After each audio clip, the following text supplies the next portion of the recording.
우리에게 주신 하나님의 거룩한 말씀입니다. 오늘 말씀은 제목이 이렇습니다. 꺾지 않고 끄지 않는 고이라는 말씀을 제목으로 가지고 함께 나누도록 하겠습니다. 여러분들에게 있어서 교회하면 어떤 생각이 떠오르십니까? 교회, 이렇게 교회, 여기도 교회잖아요. 여러분들이 바라보는 교회, 여러분들의 시선을 바라보는 교회는 어떨까요? 거룩한 곳, 예수님을 믿는 사람들, 예수님을 따르는 제자들이 있는 곳, 기도하는 곳, 이렇게 생각할 수 있을 것입니다. 그런데 요즘 젊은이들이 교회에 대한 생각을 이렇게 생각하고 있습니다. 미디어로 교회를 접근합니다. 교회를 다 볼 수 있다는 거예요, 이제는. 그리고 사회적 영향력을 봅니다. 교회가 어떤 영향력을 주고 있는지. 그것이 교회를 측정하는 척도가 됩니다. 젊은 사람들에게. 참 좋은 영향력을 주고 있네. 아니면 자기네들끼리만 이렇게 있네. 다른 거예요.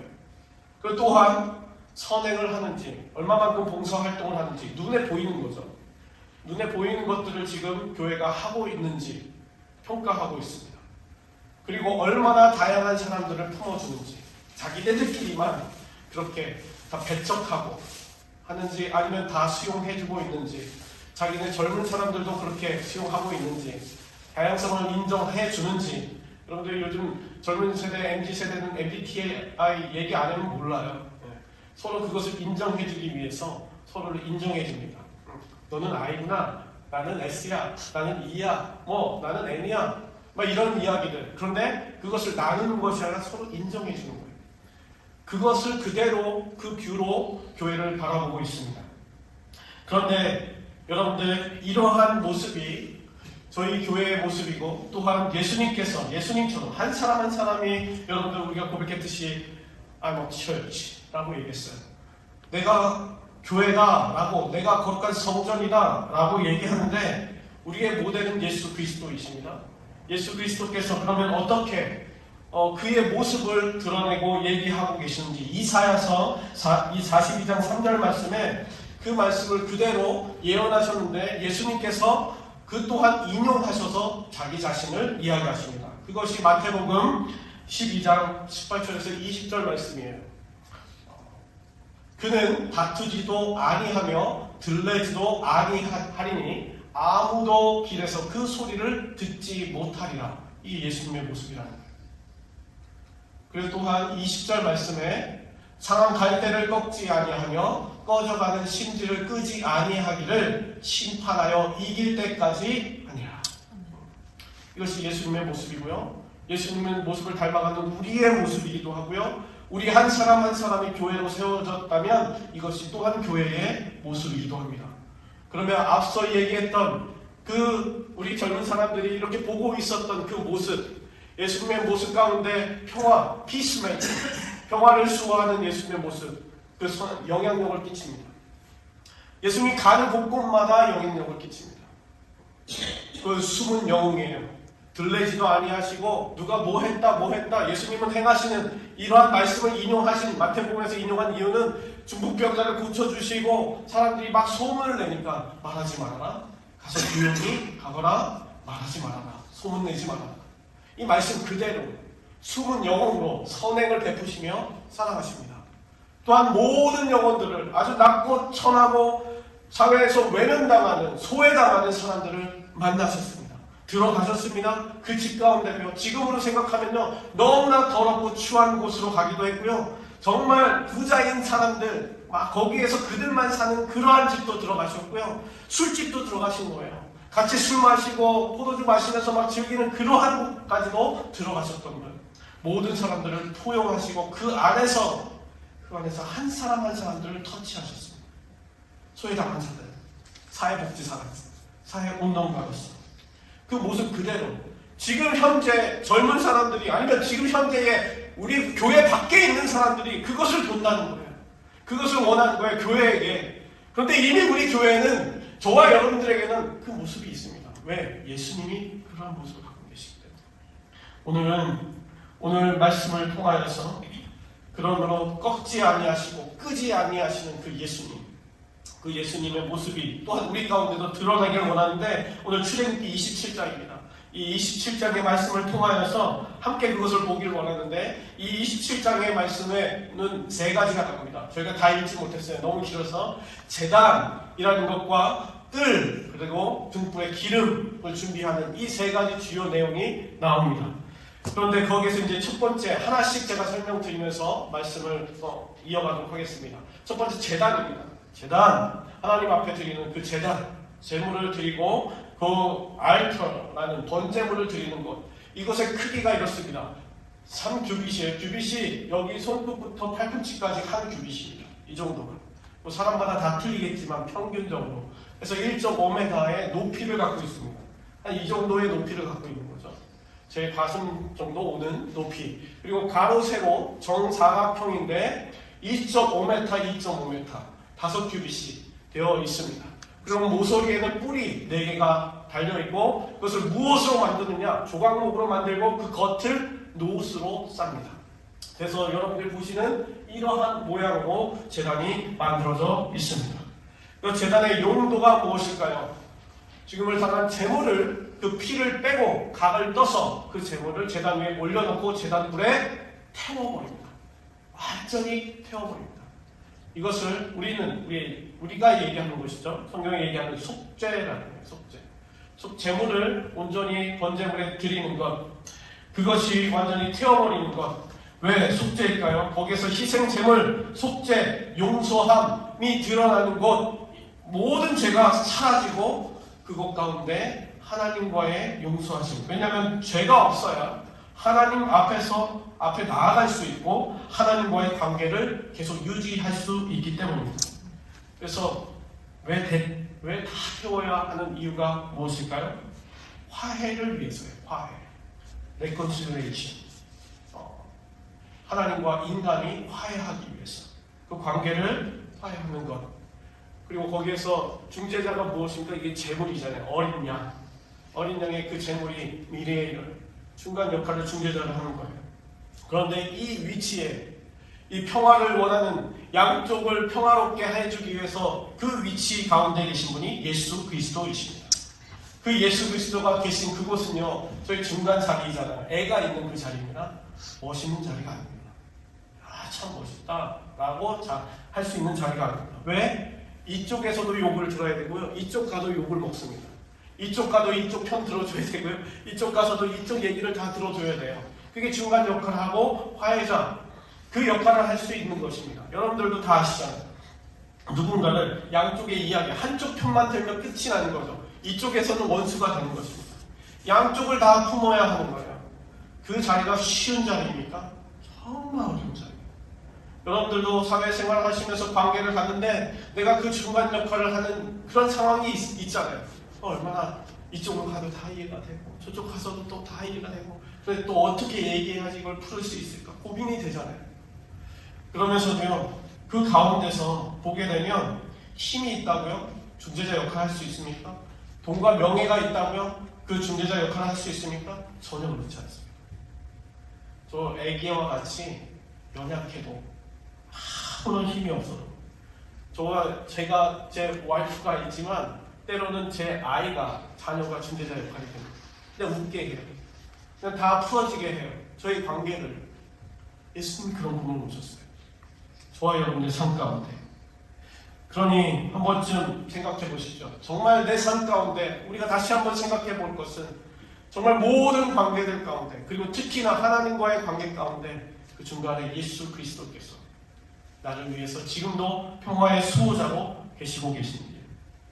그리고 또한 그것을 위해서 나도 예수님처럼 살아가기 위해서 세상 가운데서 나의 모든 것을 다 태워버릴지라도 그 가운데의 평화의 수호자로 내가 살아가는지, 그것이 가정이 되었든지 그것이 직장이 되었든지 어느 자리가 되었든지 삶의 그 자리에서 나를 모든 것을 다 태워버리는 그 희생제물의 그 수호자로 살아가는지 돌아보길 원합니다. 두 번째입니다. 두 번째는 성막들입니다. 성막들, 여기에 있는 성막이 가운데 있고 그 천막으로 이렇게 울타리가 쭉 보이고 그 안이 성막들입니다. 그것을 나누는 것이죠. 이 성막들을 어떻게 나누느냐? 울타리로 경계를 만듭니다. 그 울타리의 경계가 이렇습니다. 그림이 그렇게 크게 보이진 않아서 그렇지만 이게 기둥들이 쭉 세워져 있습니다. 동서남북으로 되어 있고요. 북쪽과 남쪽에 각각 20개의 기둥을 세웁니다. 그리고 서쪽과 동쪽에는 10개의 기둥을 세웁니다.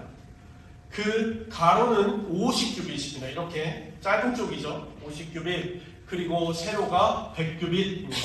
여러분들 쉽게 상상을 하시면 됩니다. 원베드룸이 있어요. 800 스퀘어 핏이라고 생각하시면 돼요. 800 스퀘어 핏에 그 원베드룸이 10개 있다고 생각하시면 됩니다. 8000 스퀘어 핏 정도 되는 크기입니다. 여기보다도 더 클 것 같아요. 그러한 장소의 크기, 그것이 그렇게 울타리가 쳐져 있고 울타리 안이 뜰이라고 하는 것입니다. 성막의 뜰. 그런데 이것의 특징이 하나가 있습니다. 그 특징은 무엇이냐면 성막의 문이 하나라는 것입니다. 그것도 동쪽에 문이 이렇게 나 있습니다. 그럼 나머지는 볼 곳이 없습니다. 하얀색 천으로 쭉 둘러져 있고요. 문만 하나 딱 동쪽에 있습니다. 그런데 그 특징인 그 동쪽에 있는 문의 색깔을 지금 보십시오. 청색과 자색과 홍색 실로 만들어져 있고 그룹이 이렇게 수 놓아져 있는 그런 모양입니다. 이것은 지난주에 우리가 성막에서도 지성소 안에 있는 휘장도 그런 모양 그대로, 이것은 무엇을 상징합니까? 예수 그리스도입니다. 예수 그리스도를 또한 상징하고 있습니다. 동쪽에 문이 있는데 그 가운데로 출입이 가능합니다. 뜰 안쪽으로, 뜰 밖으로, 안팎으로 나아올 수 있는 출입문. 예수님께서 스스로 말씀하셨습니다. 이 문에 대해서. 요한복음 10장 7절 말씀에 그러므로 예수께서 다시 이르시되 내가 진실로 진실로 너희에게 말하노니 나는 양의 문이라. 나보다 먼저 온 자는 다 절도요 강도니 양들이 듣지 아니하였느니라. 내가 문이니 누구든지 나로 말미암아 들어가면 구원을 받고 또는 들어가며 나오며 꼴을 얻으리라. 아멘. 우리가 성막의 뜰에 들어가고 나오고 할 수 있는 유일한 문은 예수 그리스도이십니다. 그 문으로만 다녀야 합니다. 문을 통과하지 않고 다른 곳으로 들어가면 도둑이나 강도입니다. 또한 그 문, 예수님을 통해서만 구원을 받고 꼴을 먹을 수 있는 것, 다른 누구를 통해서가 아닙니다. 누구를 통해서 구원을 받을 수 있다라고 할 수 없습니다. 지금 제가 여기 이 자리에 있는데 저만 따라오시면 다 잘 됩니다. 그럴 수 없습니다. 우리 하늘 목사님만 따라가면 돼. 안 됩니다. 저 따라오지 마십시오. 예수 그리스도를 따라가십시오. 예수님만을 통하십시오. 그리고 예수님께로부터 꼴을 먹으십시오. 제가 오늘 이렇게 하루 말씀 전하지만 여러분들 매일 매 순간마다 꼴을 먹여주신 분은 예수 그리스도이신 줄 믿습니다. 그분께 꼴을 먹는 거예요. 그런데 목사님 왜 예수님이 동쪽 문이 구원과 연결되어 있다고 얘기하십니까? 그 양의 문이 동쪽에 있다고 그랬잖아요. 근데 그것이 구원의 문이라고 얘기하시잖아요. 여러분들 그것은 바로 에덴 동산부터 시작되는 것입니다. 에덴 동산에서 아담과 하와가 쫓겨난 것이 에덴의 동쪽입니다. 죄로 인하여서 쫓김을 당했어요. 그리고 하나님께서 그것을 막으셨습니다. 그룹들 두루 도는 불, 칼, 부어 생명나무의 길을 지키니라. 그것이 이게 상상이 되시는 거죠. 에덴이에요. 지금 성막을 지으시고 거기에 울타리를 해놓으신 것이 축소해 놓은 에덴 동산과 같다는 거예요. 그것을 보면서 동쪽으로 나갔는데 죄 때문에 하나님과 세퍼레이트 됐잖아요. 그래서 딱 쫓겨났는데 또한 그것을 다시 돌아온 길도 동쪽이라는 거예요. 그 문이라는 것입니다. 그 문을 누가 여셨습니까? 아무도 열 수가 없습니다. 저 칼과 불을 누가 어떻게 막을 수 있겠습니까? 예수 그리스도이십니다. 예수님께서 직접 그 문을 열어주셨습니다. 그럼 온전히 오늘도 어떻게 보면 울타리라는 건 특별한 거 없는 것 같아요. 거기에 뭐가 있습니까? 둘러봐도 뭐 없습니다. 늘 안에 있는 사람들도 마찬가지입니다. 특별한 사람, 그 안에 히어로가 없습니다. 영웅이 없어요. 그냥 계속 섬깁니다. 제단 위에 섬기고 왔다 갔다 해도 거기에서 섬기는 일만 하는 것입니다. 오로지 거기에서 숨어 계셔서 영웅이 되시는 분은 예수 그리스도이십니다. 우리를 위해서 섬기시며 우리를 위해서 문을 열어주시며 그 길을 구원의 길을 열어주시는 분, 그분만이 숨은 영웅이 되십니다. 저와 여러분들 한 번쯤 여러분들 인생에 우리가 인생을 살면서 문을 못 찾을 때가 있잖아요. 어디가 문인지, 이쪽이 진짜 문인지 얼마나 헤매일 때가 많습니까? 그럴 때 여러분들 앞에 보이지 않았던 그분이, 숨어 계셨던 그분이 문을 열어놓고 계신 줄 믿습니다. 마지막입니다. 등불. 그 등불의 기름이죠. 그 등불의 기름에 대해서 보겠습니다. 오늘 말씀이에요. 오늘 20절, 21절 말씀. 너는 또 이스라엘 자손에게 명령하여 감람은 올리브예요. 올리브나무. 짠 순수한 기름을 등불을 위하여 내게로 가져오게 하고 끓이지 않게 등불을 켜대 라고 이야기하고 있습니다. 제사장의 의무는요, 다른 것이 아니었습니다. 순수한 기름, 그리고 그 기름을 늘 준비해 놓는 것입니다. 그게 제사장의 의무예요. 그리고 또한 그 불을 꺼지지 않게끔 계속 밝혀두는 것. 아침부터 저녁까지 그 불이 꺼지지 않게. 지금 성당 안에서 지금 여기 7촛대에 불이 켜져 있습니다. 이 불이 항상 켜져 있어야 됩니다. 그래야지 제사장이 일하실 수 있어요. 제사장이 일하실 수 있다고요. 이게 어떤 영적인 원리입니까? 여러분들 안에 여러분들의 빛이, 진리의 빛이, 성령의 빛이, 그 성령의 불이 켜져 있어야 예수님, 우리의 제사장 되신 예수님께서 일하신다. 거기에서 일하시고 보고 만지시고 거기에서 우리의 기도를 받아들이시고 우리 안에 성령이 있어야 그 제사장 되신 예수님이 일하신다. 우리를 위해서. 예수님의 의무는요, 예수님께서 직접 이렇게 의무를 다하셨습니다. 본인이 스스로가 순수한 기름, 순수한 보혈로 짜내셨습니다. 십자가를 위해서. 꺼지지 않는 불, 그 진리의 빛, 영원한 변함이 없는 그 진리의 빛으로 이 땅 가운데 오셨습니다. 요한복음 19장 1절 말씀, 36절 말씀 함께 보겠습니다. 이에 빌라도가 예수를 데려다가 채찍질하더라. 쥐어짜는 거예요. 여러분들 기름 올리브를 가지고요, 어떻게 기름을 짜겠습니까?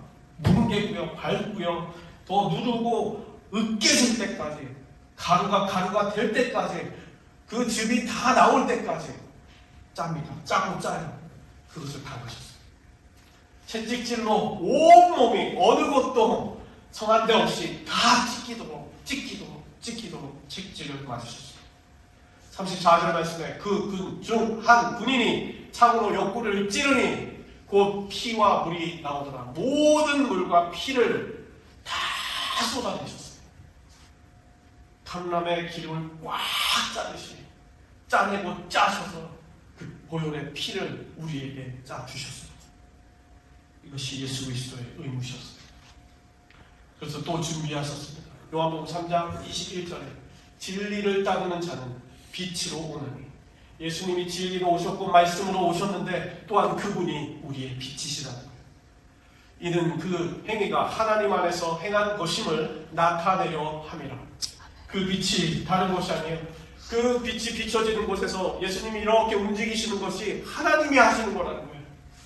지금 우리 안에서도 그 예수님께서 피를 다 짜셔서 우리를 머리끝부터 발끝까지 깨끗하게 하시며, 또한 진리의 빛으로 비추셔서요, 우리 안에서 일하심으로 하나님이 일하시는 것과 같이 일하고 계시다는 것입니다. 여러분들 이것을 정말 이러한 신학의 진리를 이 시간에 경험하길 원합니다. 여인들은 기름을 준비해야 합니다. 마태복음 25장 4절 말씀에 슬기로운 여인들과 미련한 여인들이 나옵니다. 예수님께서 직접 이야기하시는 영화죠. 슬기 있는 자들은 그릇에 기름을 담아 등과 함께 가져갔더니, 기름을 준비하고 있었습니다. 늘 언제나 그 기름은 준비한 자들. 그런데 우리의 인간적인 모습은 무엇입니까? 미련한 자들의 모습이잖아요. 조금 이따가 사면 돼, 조금 이따가 채우면 돼, 그러한 모습들.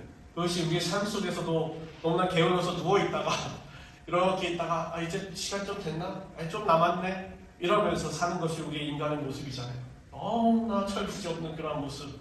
근데 그것이 하나님 앞에서도 성령을 필요함을 알면서도, 지금 당장 성령이 필요함에도 불구하고 나중에 받지 뭐.